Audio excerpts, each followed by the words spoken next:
We're at 11 o'clock, so I gotta get this thing started. We are doing our 20-minute annuity Tuesday from BGA Insurance. BGA Insurance is a wholesaler of life insurance, annuities, long-term care, and disability.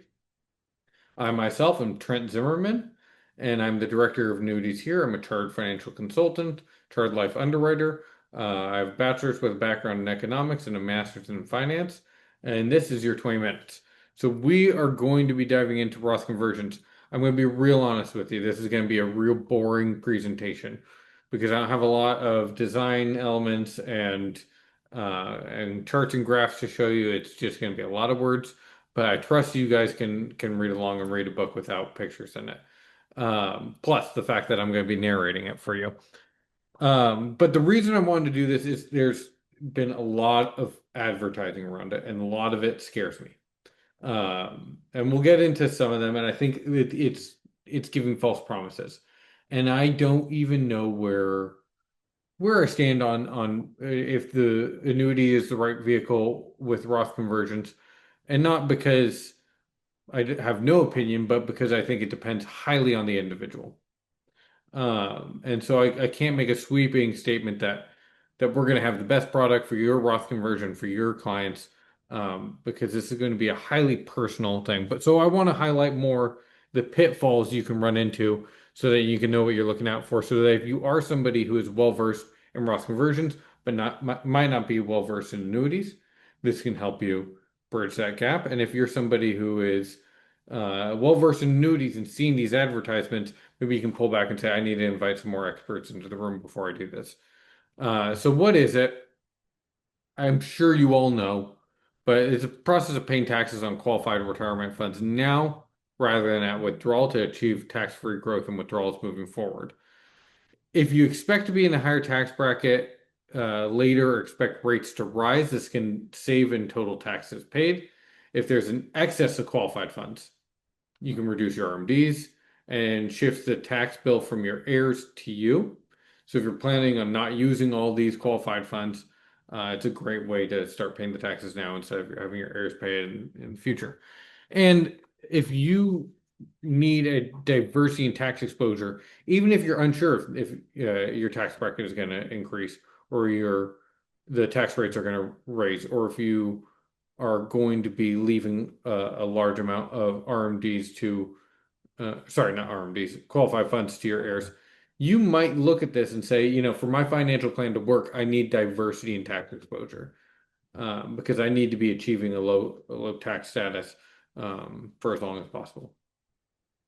And that drag is a significant portion on my retirement plan. So I need diversity. Okay, so this might be still a good plan, even if the first two reasons aren't really working for you. And so to annuitize, not to annuitize. Well, if you're paying taxes from the retirement account, you're not paying out of pocket. So if you say I have 100,000 that I'm moving over, and we're going to take whatever the taxes are out of that 100,000, or we're going to take the taxes out of that 100,000 as we convert parts of it. Being an annuity prevents double down years. I'm going to show you the volatility drag chart in a bit. You've seen it before, but if you're pulling out 10% and the market's down another 10, 20%, we're looking at a sizable portion you now need to make back up in order to have the same retirement funds that you had before. So it goes along with it that you're securing your principal if you can't afford to lose it. So maybe you were looking at this Roth conversion and say, I don't need any more money. I just want it to be tax free because I think I'm going to be in a higher tax bracket then, or I think tax rates are lower now. And so I can't afford to lose this. So I'm just going to use the gain in the policy to pay the taxes and maintain that $100,000. Protect from sequence of return risk. All these are good things. But now, like we talked about, you may not be able to keep up with uh, volatility drag. So just as we were saying that can be a good thing because you're not having double downs, if you're pulling out large chunks and you're in a high tax bracket to pay the taxes, because you're having a capped return, you're going to slow growth and it's going to be a longer time to make up that volatility drag. Because as we know with the S&P 500, and all these ETFs, you're going to have a lot of big win years and you're going to have a couple big loss years. And so the annuities really are essentially volatility control because you're going to have a 0% floor, but you're going to have a cap.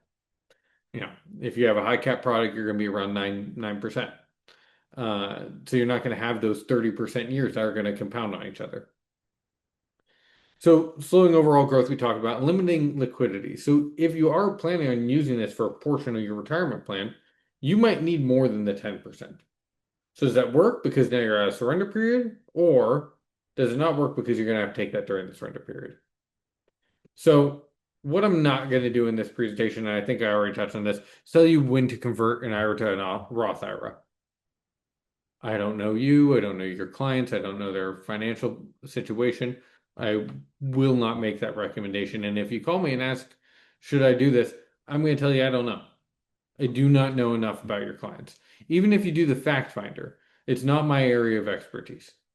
I can have opinions, and I probably will. I'm a guy who has a lot of opinions, and I hold them very loosely. I change my mind when new information comes to light. But I'm probably not going to share that with you because that puts me at risk because this is not my area of practice. So I'm not, again, I'm not going to make recommendations in your client's tax situations or tell you how to convert your client's IRA. I'll tell you ways that you can, but I'm not going to tell you how to because that needs to be decided by you, your client, their accountant, and whoever is working on their retirement plan, which might be you, might be also CFP that they're working with or a financial advisor. What I am going to do is portray the pitfalls often associated with Roth conversions within annuities. And why, I mean, we talked about this, but we can circle back on it. I'll double down on it. It's a highly personal plan, carries massive implications on your year-to-year taxes and retirement plan, and requires extensive forecasting of personal tax projections from current retirement projections. It includes forecasting unknowable information like future tax rates. And I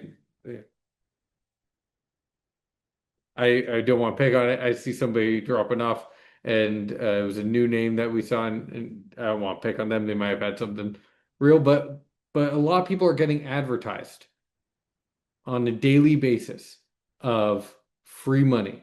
Use the bonus in this policy to pay for the taxes. And you know how I feel about bonuses. I don't think they add up in the end. But we're going to cover that in the pitfalls.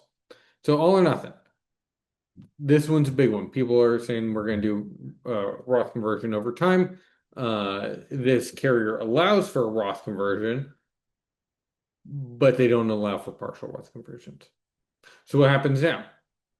You have to convert the whole thing, and you might have only 10% free withdrawals, and you want to pay for the taxes outside of that out of that account, and you can only pull up to 10%, and that's only going to get you in a good tax situation about 45% of it converted. So now you got to pay out of pocket the remainder of the taxes on the 90% left within that account.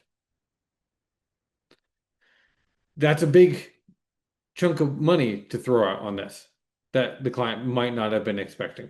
So before you ever do this, if you're looking at partial Roth conversions, that needs to be a question. It can't just be, do they allow for Roth conversions? We need to know what your plan is going in to match the annuity with the type of plan you're trying to execute.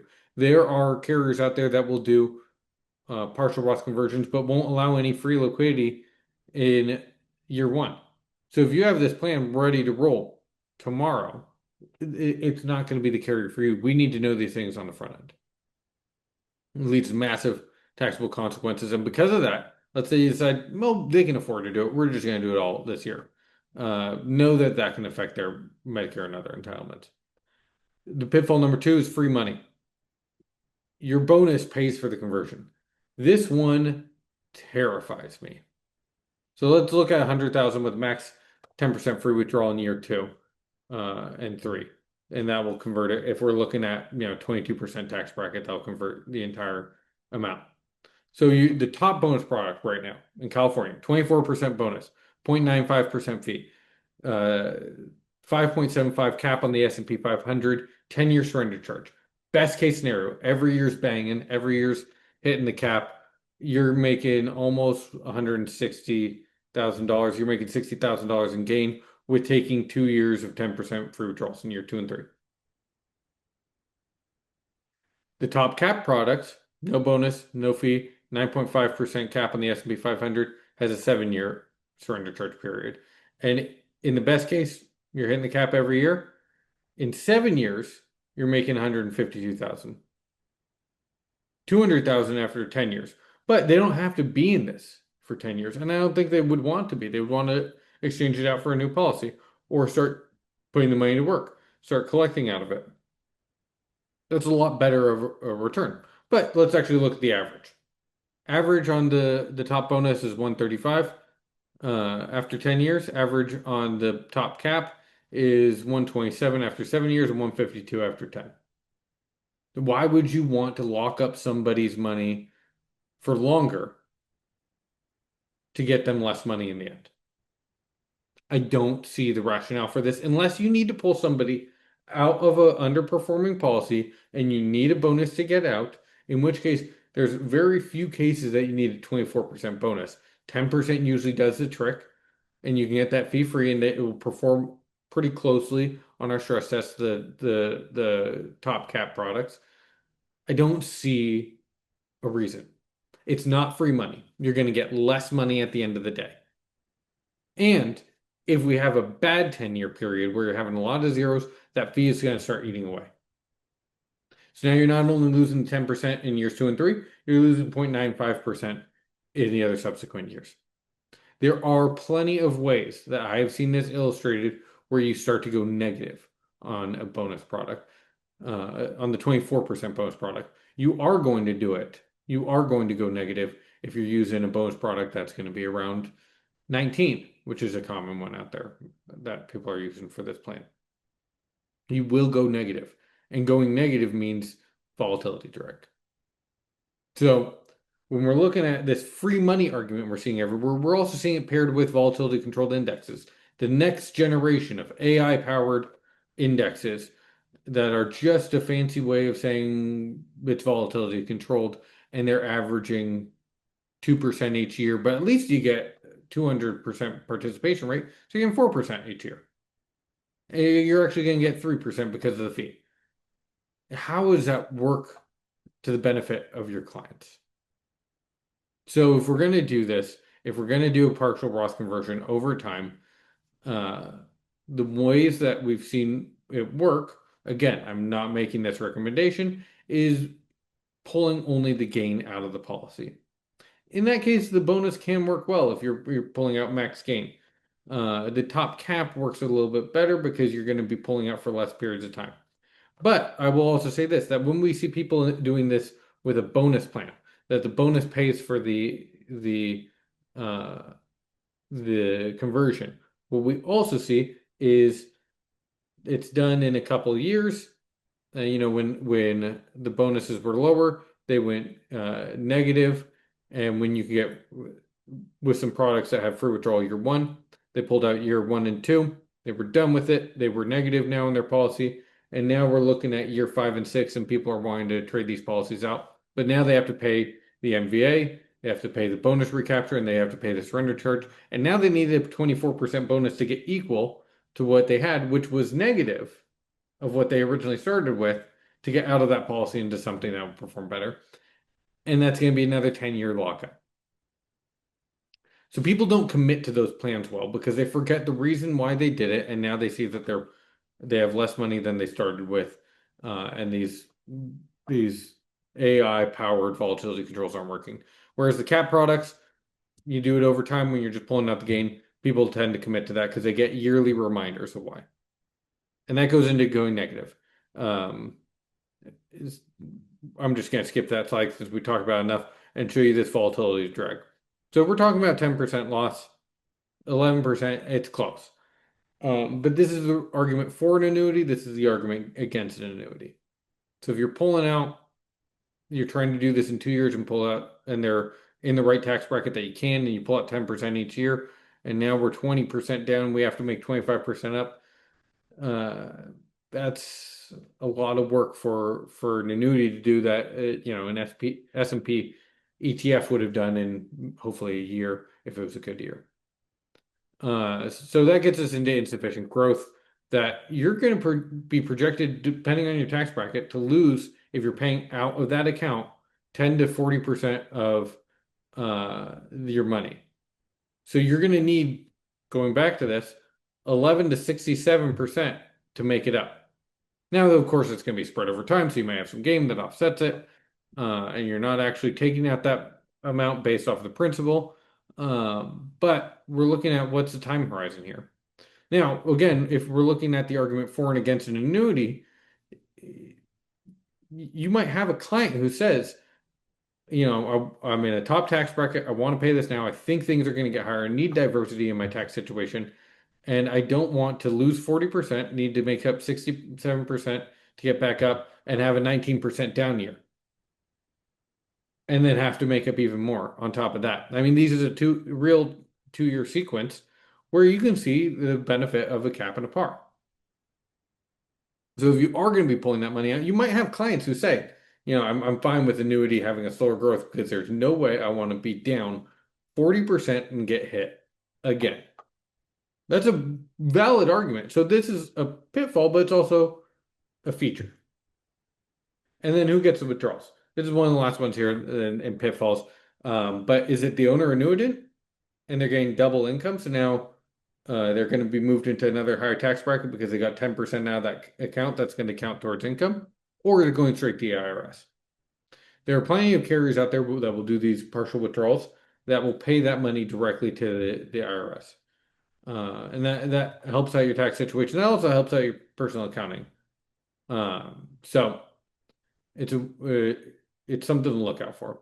And Morgan Stanley, we've talked about this, that people do better over time with annuities, 10% higher wealth, 19% higher probability of sustaining income over a 30-year period. And we've talked about Dr. Fow's case for annuities and also risk wrappers. So you might have somebody who's looking at all this, and I'm going to give one more argument for using an annuity, even though I've told you I'm not really sold on why you would. That they might be looking at this and saying, I need a risk wrapper. And you might be having this conversation with them that, it's worthwhile to entertain the conversion from IRA to Roth IRA, even if you're not in the most ideal situation for this. You're in a fine tax bracket, you think it might stay the same. You have some diversity in taxability. You don't have a huge amount of qualified funds that you really need to start pulling out of, but you need something to offset some down years. And so putting it into an annuity now means that you have it into annuity. It's easier to roll over. You're having that tax deferred gain in it, and you can move that into an FIA or RILA and have that 0% or buffered floor. So that if you're in a down year, let's go back to that 19% down year example, in the future, you have something that has a buffer floor and you have a buffered asset to work as that risk wrapper. And so you might have clients who say, I'm willing to take these pitfalls, I'm willing to navigate them and take some of the downside because I want an asset at the end of it that's going to be a buffered asset that's going to be a risk wrapper on my plan. So at the end of the day, I want you guys to know all this going into Roth conversions. Here's my information.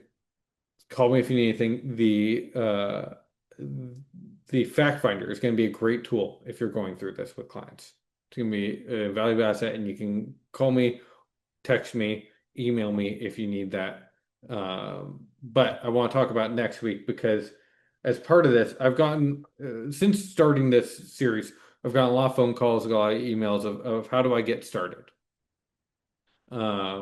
And we work with a lot of agencies that do a lot of business and are consistent on it and have systems.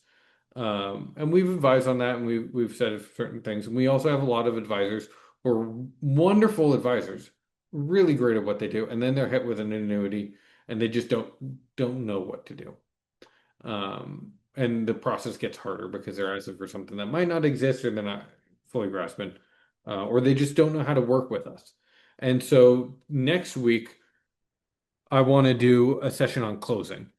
Not because I think I'm a better salesperson than any one of you here. I do not want that to come across like I'm the best salesperson that's ever walked on the face of the earth. I want to do a session on closing because when I have information come to me, I know to a fairly good degree of accuracy whether or not that's going to close, just based on how the advisor talks to me and with the information they come to me with. And so we're going to talk about how they go about collecting information, how they work with us as a GA, and how they present to their clients, and the limiting of information they give to their clients, not just a deluge of information. And not that they're holding anything back from their clients, but just understanding that decision fatigue is real and presenting too many options is going to bring that forward. Now, there's a great example of a grocery store that decided to reduce their amount of condiments down from 20, 30 of each type down to just three, and they ended up selling more at the end of the day because people weren't looking at a wall of mustard saying, I don't know which mustard I want. Just have three and it moves better. People are happier with their decision. They're regretting it less. So that's going to be next week. We're going to talk about closing. And I wanted to give the caveat because I don't think I'm some master salesperson that can teach you everything. I just want to talk about what I see people coming to me with and seeing how well they close because we track those numbers and I can tell you what they're doing from our point of view. So with that, that's your 20 minutes. I'm sorry I kept you an extra two. But call me, text me, email me. Stick around if you have any questions, throw them in the chat. And I'll stick around for probably another 5 minutes. Thank you all.